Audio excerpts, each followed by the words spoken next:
Storage classes in C.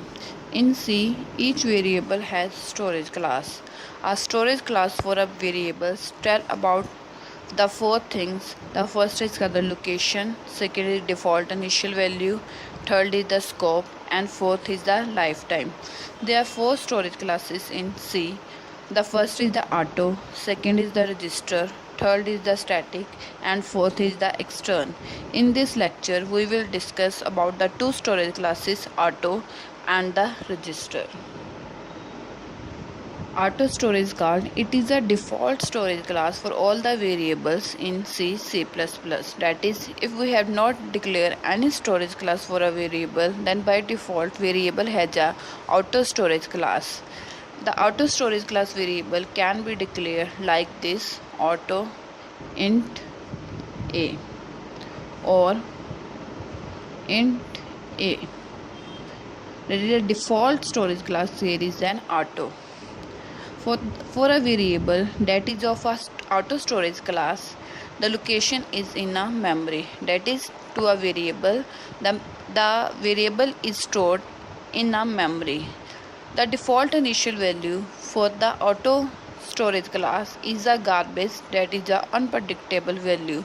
Scope of an auto variable is local to the block in which it is defined. That is, an auto variable cannot be accessed outside its block. Lifetime. The auto variables are created when the compiler enters the block, and their lifetime ends when the compiler exits the block.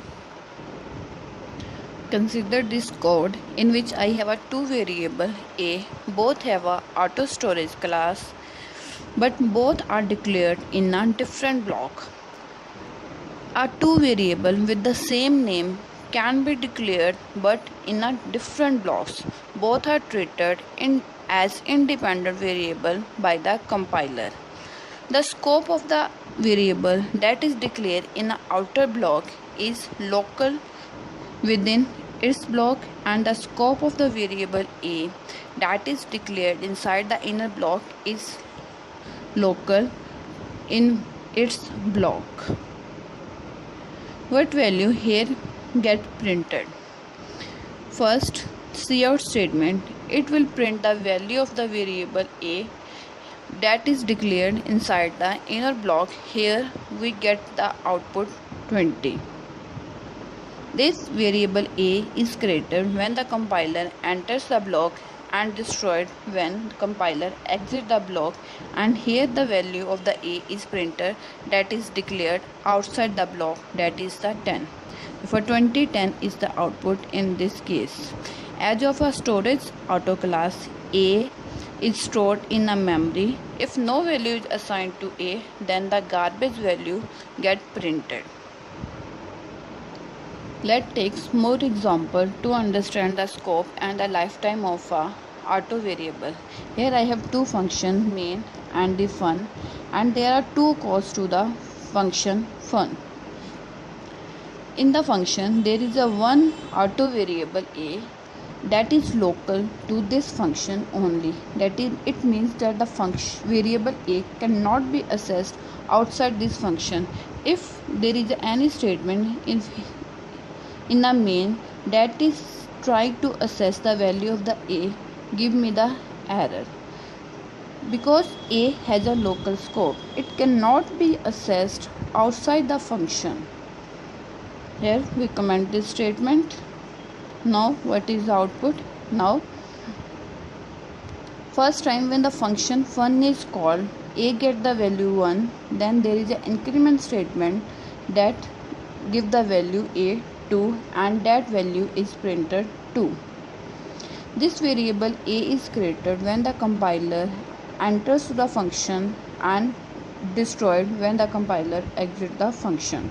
Again, when the fun is called again, the variable is created again the value 1 is assigned to it.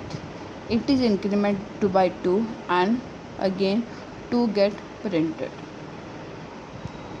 Next storage class is the register. For the register, location is in a CPU register. Default initial value is the garbage. Scope is the local and lifetime is again the same as of the auto and when a control exit the block. Both auto and the storage and the register storage classes are the similar. The only difference is in the location. Auto variable is stored in a memory and the register variable is stored in a CPU register. And the syntax for the declaration of a register storage class is register int r. If we declare a sum variable with the register storage class, it is not necessary that the variable is always stored in a register. It is not a command to the compiler, it is only a request to the compiler. It is the request to compiler to store a variable in a register.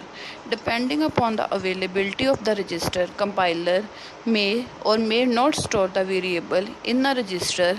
If no register is available to store the variable, then the storage class of a variable is taken as auto. The advantage of using the register storage class is that register has faster memory access.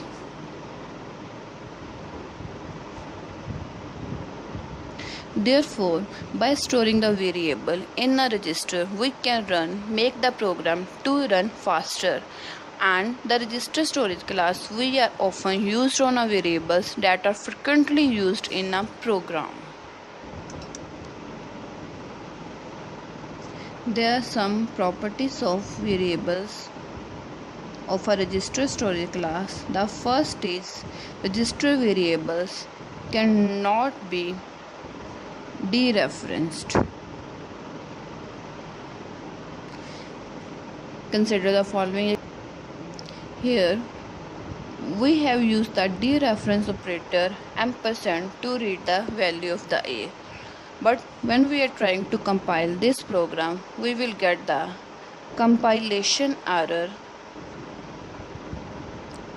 because we cannot dereference the register variable as register has no memory address.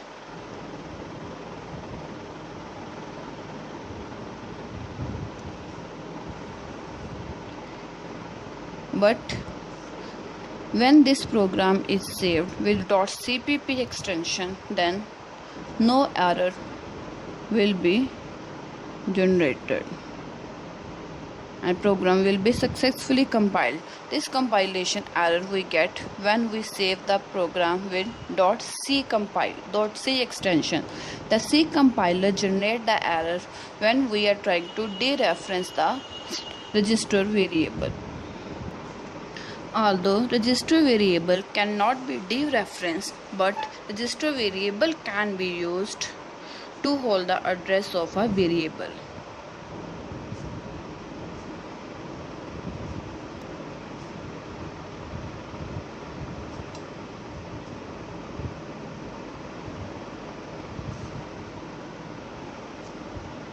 I have a variable p and one pointer variable int having a storage class register. To a register, I can store the address of the p, but the following is invalid if I am trying to store the address of a register variable to some variable. The reason is again the same. We cannot dereference the register variable as register has no memory address.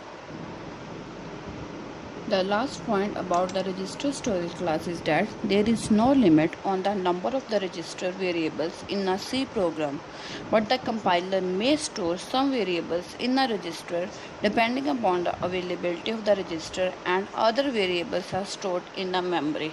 That is, if no register is available, then in that case the compiler store the variable in the memory. That is, the storage class of a register variable is taken as auto.